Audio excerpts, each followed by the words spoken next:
எந்த மாதங்களில் புதுமனை புகுவிழா செய்யலாம் அப்படின்னு சொன்னா அதற்கு சிம்பிளா ஒரே ஒரு ஃபார்முலா சொல்லட்டுமா?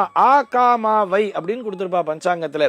ஆகாமாவை அப்படின்னா என்னன்னு சொன்னா ஆவணி, கார்த்திகை, மாசி மற்றும் வைகாசி இந்த 4 மாதங்கள் என்பது புதுமனை புகுவிழா செய்வதற்கு மிகவும் ஏற்ற மாதங்களாக சொல்கிறார்கள்.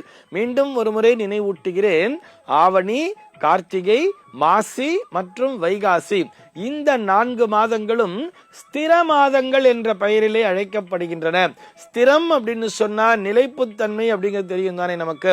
ஒரு சொத்தானது நமக்கு நிலையாக இருக்க வேண்டும், அது நிலைத்து நிற்க வேண்டும் என்று நினைத்தால் இந்த 4 மாத காலங்களிலும் தாராளமாக நீங்கள் புதுமனை புகுவிழாவினை செய்யலாம்.